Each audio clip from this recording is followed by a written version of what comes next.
Na verdade, eu estava aqui um bocadinho a moer-me por dentro, e porque isto é um assunto que me toca um pouco. Primeiro porque eu vim de um curso profissional do secundário, também fiz um curso profissional, um STESP, curso profissional de superior, também tirei uma licenciatura e estou no mestrado. Sinceramente, não sei como é que aqui cheguei, porque nunca foi o meu plano. Então, todo este tema do agarrar os jovens, primeiro, não há uma linha certa de como fazer, mas a verdade é que, falando, por exemplo, dos cursos profissionais de secundário, quem vai para um curso profissional secundário, à partida, é porque não vai muito mais longe na vida em termos de estudos. Ou seja, é associado a alguém que não vai para um curso superior, não vai tirar uma engenharia, então vai, por exemplo, para a mecânica, como eu fui, e que à partida vai ficar a trabalhar uma oficina, qualquer coisa. E, primeiro, como captar essas pessoas? Essas pessoas normalmente só querem receber um dinheirinho que seja suficiente e não precisam de muita coisa, não precisam de chatice. E a verdade é que essas pessoas muitas vezes são bastante competentes porque gostam muito do que fazem. Quando vão para a mecânica, são pessoas que gostam muito de carros, gostam muito de... Os cursos profissionais têm muito isso de bom. É porque quem vai para aquilo é porque gosta mesmo. E às vezes as empresas conseguirem captar... em Portugal os ordenados são o que são. Uma empresa que dê um ordenadozinho de 1000 € a uma pessoa que venha a um curso profissional, o miúdo foi captado logo. E uma empresa dessas consiga subir um bocadinho o ordenado, um bocadinho além do mínimo, e consiga motivar o jovem à sua formação, porque muitas vezes é isto,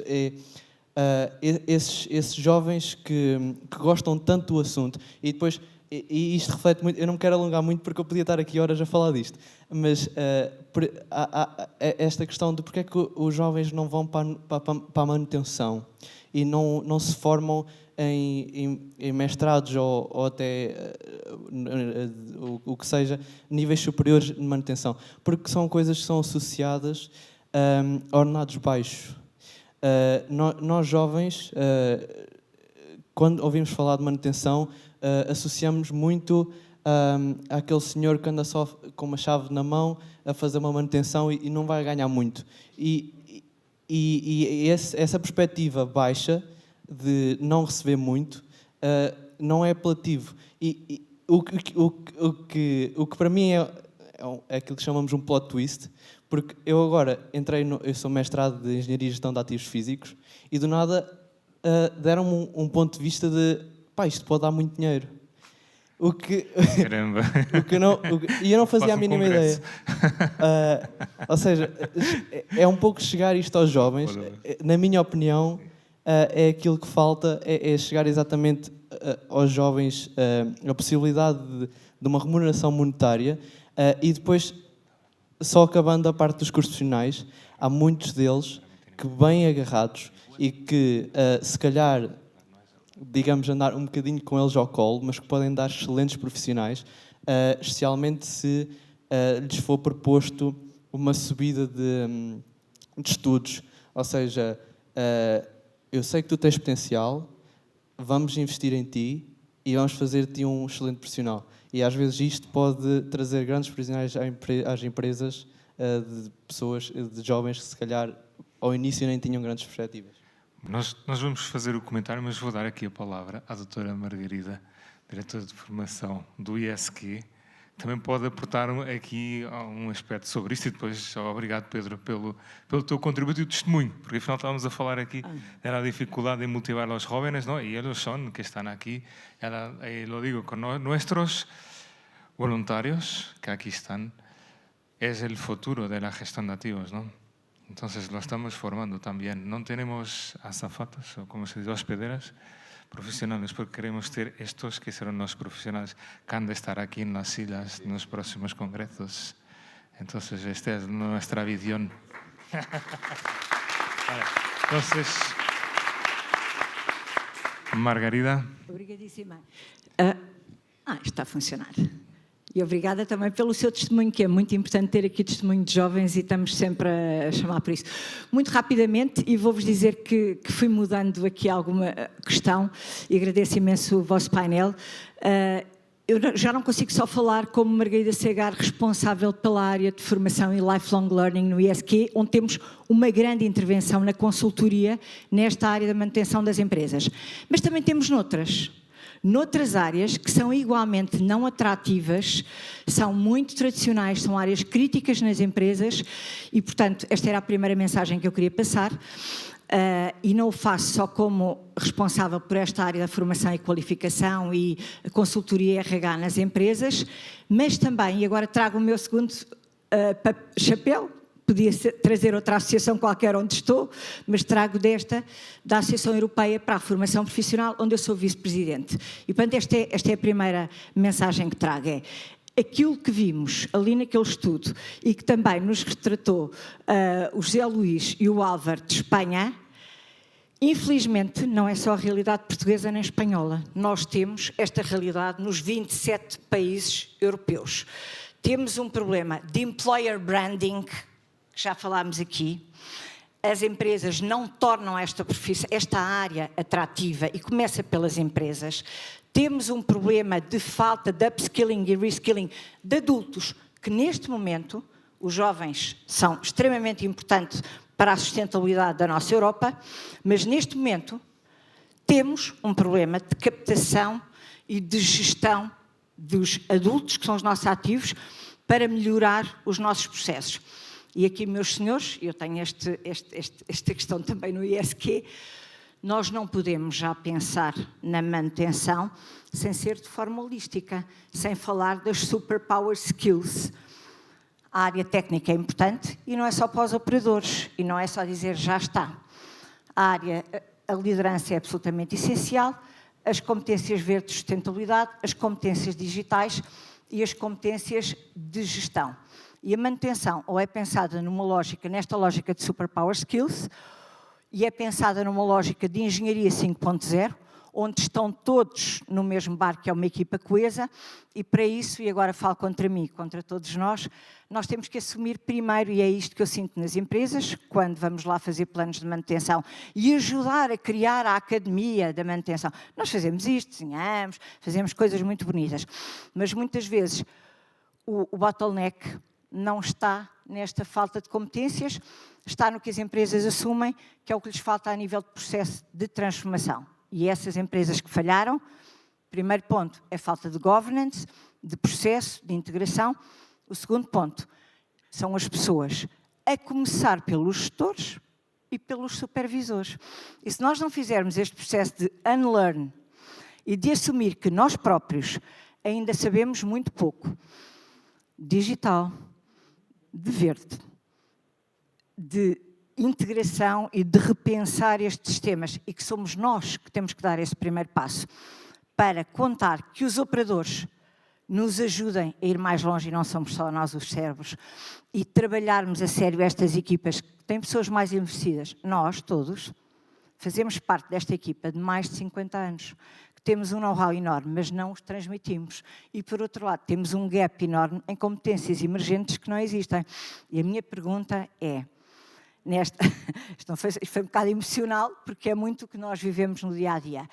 Neste momento, nesses planos de integração, numa lógica de governance e de assumir que nós, gestores, nós, engenheiros, nós, supervisores, nós, aqueles que ainda não somos, e alguns que ainda não têm liderança formal, mas que podemos entregar lideranças horizontais e diagonais, porque as empresas não permitem esta ascensão de carreira como as pessoas querem, sobretudo indexado a aumentos salariais. Não permitem. As empresas europeias não estão preparadas para isso.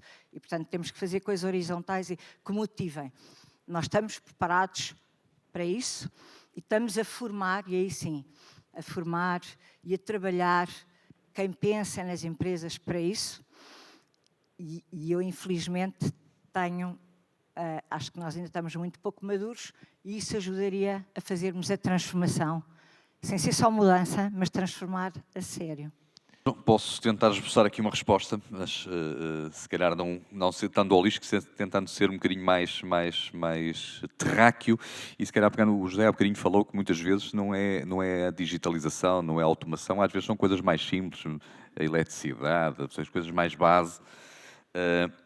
Eu acho que aqui, quando falamos aqui nos profissionais da manutenção, eu acho que a inteligência artificial está longe de algumas necessidades, e estas questões das automatizações muitas vezes são a necessidade do nivelamento das equipas. Portanto, e o fundamental era, se eu quero fazer evoluir as equipas, tenho que saber onde é que estão neste momento. E era importante eu ver como é que eu tenho a equipa de manutenção com uma ferramenta muito simples, aplicar-lhe um assessment técnico em que eu conseguisse mapear. Consigo mapear aqui várias coisas, desde o seu conhecimento técnico das áreas da mecânica, das áreas elétricas, das áreas de outras áreas, com componentes teóricas e componentes práticas, e consigo também ver o seu entrosamento a nível de trabalho de equipa e resolução de problemas. E com este mapa eu tenho a radiografia da equipa.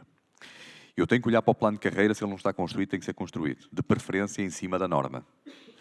E então eu tenho um mapa, tenho o perfil, e com esse perfil eu vou desenhar um programa de formação de evolução de carreira para aquelas equipas.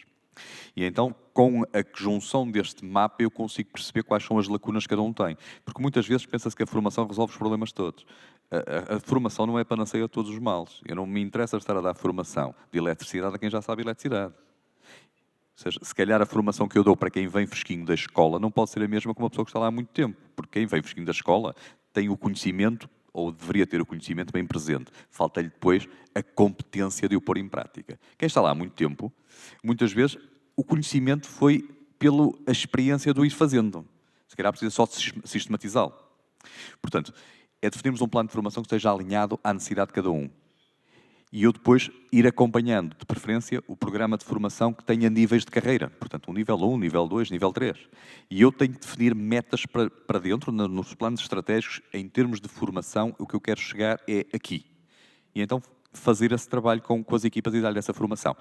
Muitas vezes eu preciso ter programas paralelos. Quando me entram pessoas de escola, e muitas vezes a formação não é igual em todos os centros de formação, em todas as escolas, muitas vezes eles vêm com lacunas.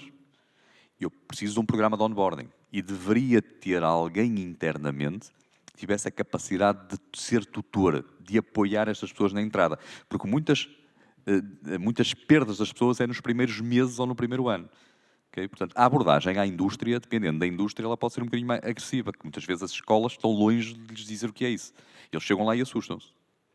Portanto, era importante ter este tutor, esta pessoa que os acompanhe. Este tutor serve depois para, não só para este onboarding, mas serve também para acompanhar os jovens da formação profissional. Que quanto melhor for o estágio, melhor forma é de os reter e lhes mostrar que o mundo da indústria é um mundo extremamente interessante. Portanto, e quando se termina um nível, celebrar. Ou seja, com a entidade que está a fazer esse trabalho, criar um diploma. Há os diplomas oficiais, mas um diploma para uma cerimónia que automaticamente vai motivar aquelas pessoas ainda a querer aprender mais. E sabemos que os técnicos de manutenção devem estar sempre a trabalhar nesse sentido. Portanto, eu acho que este deveria ser o primeiro trabalho. Falando nos profissionais da manutenção, como é que eles estão hoje, para onde é que eu os quero levar? E ter um verdadeiro plano de carreira para eles. Porque isso vai fazer com que eu consiga reter, eu que os consiga motivar, vou ter muito mais segurança porque eles vão estar aptos a fazer aqueles trabalhos, mais ávidos a querer agarrar novas tecnologias, conhecedores se eu compro uma máquina nova, eu tenho que dar formação às equipas, porque se não compro a máquina, depois ela avaria e não consigo fazer nada. Okay? Portanto, e principalmente muito importante também para as empresas o cumprimento das normas e da legislação, portanto, pessoas qualificadas e com conhecimento também conseguem fazer isso. Depende dos pontos de vista, se é daquilo que é o perfil da pessoa e como é que deve evoluir, ou o caso do jovem, como é que atraímos, se é da empresa, como é que retém, como é que vai qualificar, como é que reconhece. Há aqui muitos aspectos a ter em conta. Inclusive, agora estava aqui olhando também um bocado para a plateia e lembrar que toda esta nossa mesa redonda que estamos a falar numa realidade que é europeia, que a Margarida agora falou, penso que se calhar se tivéssemos aqui alguém, mas por exemplo, se passarmos agora para o outro lado do Atlântico, estando aqui algumas pessoas do Brasil, penso que a conversa, se acho que se diz assim, seria diferente, porque a demografia é diferente, a indústria é diferente, penso eu, mas não é muito diferente. Estava a dizer o Tico, está aqui a Marcela da Abraman, que se calhar também poderia dizer mais alguma coisa, e é um exemplo de uma associação com muita formação. Vou terminar com uma pergunta para todos, mas deixando-vos à vontade para responderem de alguma outra forma. Como é que cada um de vocês, como é que encarariam, qual seria una solución para no solo atraer a los jóvenes, pero dar al futuro de la persona de mantenimiento? ¿Qué sería para vosotros algo que sería el futuro? ¿Cómo se podría mejorar todo este proceso en nuestro espaço ibérico, e europeu, não? Há uma questão que ainda não falamos. O problema, acho que é comum e bem compreendido por todos. Mas a solução pode não estar só na retenção das novas pessoas. Se nós colocarmos os ovos todos no mesmo cesto, nunca vamos resolver o problema.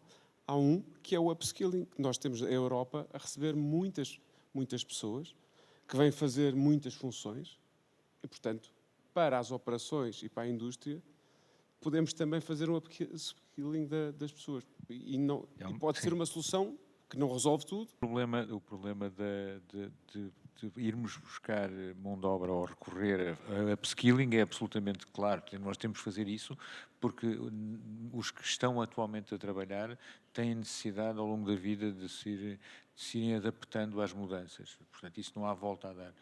Então, se nós fazemos isso com os nossos residentes, também o faremos com a mão de obra que venha chegada de outros países e que a comunidade necessita. Atenção, isto também é algo que é fruto também da época, porque nós damos mais educação, damos mais condições de vida à nossa própria população, portanto também criamos algum desinteresse em algumas atividades que parecem, pelo menos, de aspecto menos atrativas, não é? Que é um bocado que nós comunicamos mal, porque a própria indústria mudou muito.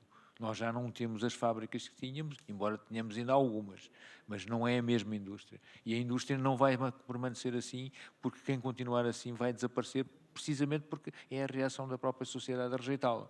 Portanto, tudo vai ter que evoluir. Eu sei como é que eu comecei e como é que era, e hoje é muito diferente. Não é ótimo, se calhar não. Se calhar não é aquilo que as pessoas desejam, mas nós temos que pensar nisso. Eu gostaria de deixar aqui, se calhar, 3 pontos de reflexão. Portanto, como é que conseguimos atrair mais, a reter mais. Um deles, mais na questão da captação, e na linha que falávamos há bocadinho, era uma sugestão às empresas que pode ser feita em parceria com os centros de formação open days das próprias empresas. Vamos abrir as portas às famílias e à comunidade, portanto, e que as pessoas visitem, os centros de formação que estiverem lá podem efetivamente fazer a ligação entre o mundo da industrial com os cursos de formação e consegue-se tentar, ao longo dos anos, captar cada vez mais pessoas. E, principalmente, mostrar às famílias que a indústria hoje não é um sítio sujo e onde se fala mal, passando a expressão, portanto, como era pai na década de 60 e 70, mas há ainda muito pensamento de algumas pessoas assim. O segundo é, efetivamente, a automatização, e se nós virmos, hoje em dia já não paramos nas portagens, não é? Portanto, agora falamos lá com uma máquina, que a minha filha já me perguntou onde é que está a senhora. Portanto, vai acontecer isso no chão de fábrica, as automatizações. É pegarmos das pessoas que fazem trabalho de operação hoje em diferenciado, e que muitos já estão ligados e que têm sentido de pertença às empresas, e prepará-los e fazer-lhes um upskilling. Isso vai ter que acontecer numa caixa do supermercado, porque nós daqui a 1 ano ou 2 não vamos para as caixas, não paramos nas caixas. É tudo eletrónico. E um terceiro ponto está associado, e para mim acho que é um ponto fundamental, de retenção. São os líderes que nós temos hoje. Os líderes operacionais, portanto, fala-se muito nas lideranças de topo e há muita formação e muita coisa de liderança de topo. Mas fala-se muito pouco dos líderes operacionais. Mas são esses líderes operacionais que às vezes têm a cargo uma quantidade imensa de pessoas de operação. E esses líderes têm a responsabilidade de trabalhar e motivar aquelas pessoas, e o capataz isso já não existe, não é? Portanto, e levar a informação e veiculá-la para cima, e fazer o top-down e receber o bottom-up, portanto, fazer este trabalho. E estes líderes têm que ser devidamente escolhidos. Portanto, nós o ano passado fizemos um estudo, a nossa academia tenta todos os anos fazer um estudo para tentarmos incorporar essa informação das empresas para melhorar as nossas formações e tentarmos corresponder a essas expectativas. O ano passado fizemos o retrato da liderança operacional. E uma das perguntas era como é que são escolhidos os líderes operacionais. E eles são escolhidos, na sua esmagadora maioria, diz o estudo, que é pelas fortes competências técnicas que eles têm.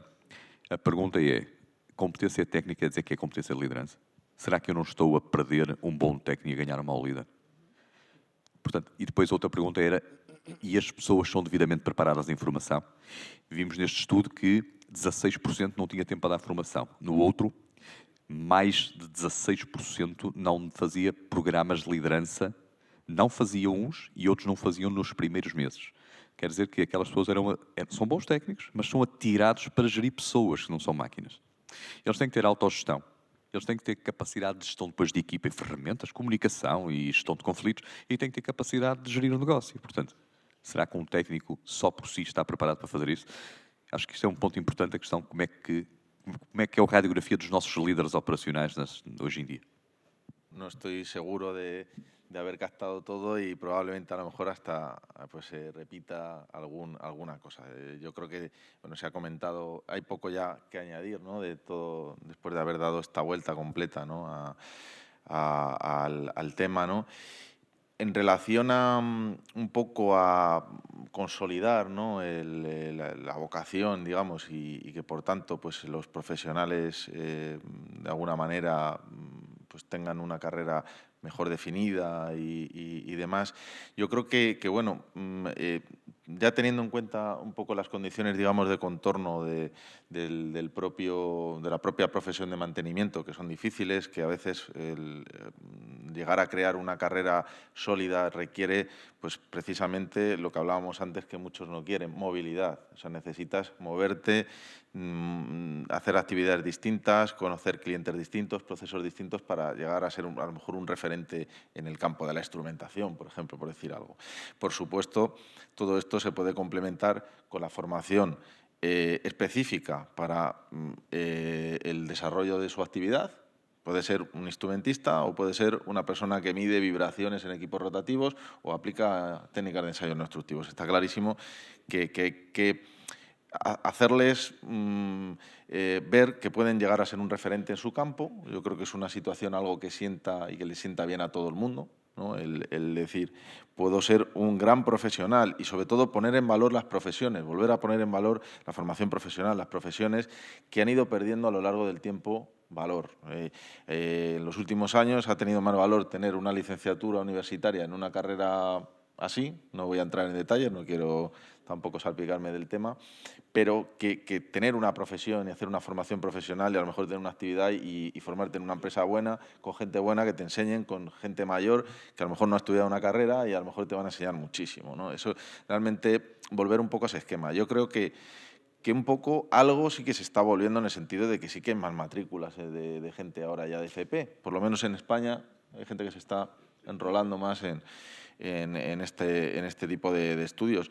Y yo creo que lo que hay que ofrecerles pues es algo lo mejor definido posible, en el sentido de decirle, vale, esto es como es, vamos a exigirte pues una serie de cosas, movilidad, tal, pero vamos a buscar toda la manera de que, bueno, seas tú referente en tu campo, contar contigo y que puedas tener incluso una visibilidad y una proyección, oye, pues que pueda ir teniendo mejor responsabilidades crecientes dentro de la propia empresa si la persona lo vale. O sea, poner en valor también que incluso se puede llegar al último escalón partiendo de abajo, y sobre todo en empresas como esta es perfecto conocer desde los primeros estadios, ¿no? lo que es el trabajo, como comentaba antes José Luis, ¿no? El conocerlo desde lo que es la labor del día a día. Luego, el día de mañana, bueno, no todo el mundo podrá dirigir la empresa, pero desde luego que la persona que lo dirija conozca bien desde abajo los procesos. Y yo creo que dar esa oportunidad a la gente y luego que ellos puedan tener la oportunidad de llegar a avanzar en su carrera es fundamental. Y eso se hace a través de un poco de una apuesta de confianza, de una apuesta, digamos, de formación razonable y de movilidad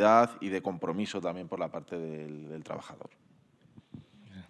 Bueno, yo, tomando el testigo de los jóvenes, que creo que deberíamos de oírlo, y empatizando, a mí me gusta intentar resolver los problemas desde la otra parte, empatizando con la otra parte, ¿no?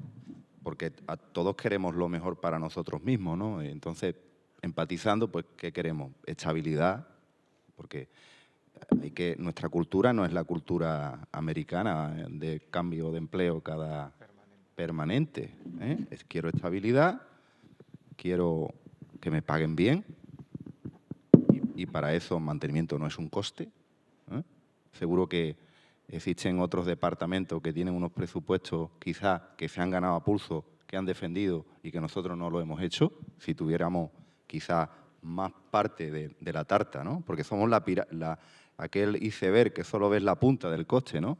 Y que hay debajo de todos estos costes que no se valoran en la contratación de un servicio de mantenimiento o en la contratación de un operario directo por la empresa principal.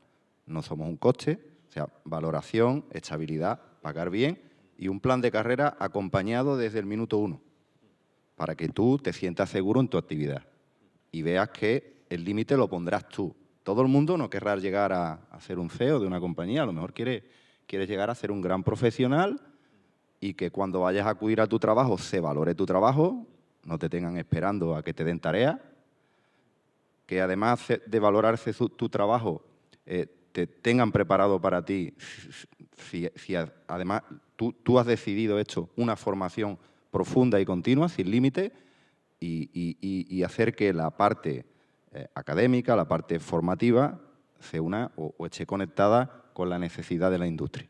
Es un poco repetirme lo que he dicho hasta ahora, no nada más. Muchas gracias. Podemos decir encantado. Muchas gracias por el panel. Ha sido muy rico, muy interesante, dinámico también, con testimonios, pero claro, no, podíamos estar por aquí hablando toda la tarde, Muchas gracias a todos. Mario, Paulo, José Luis y Álvaro.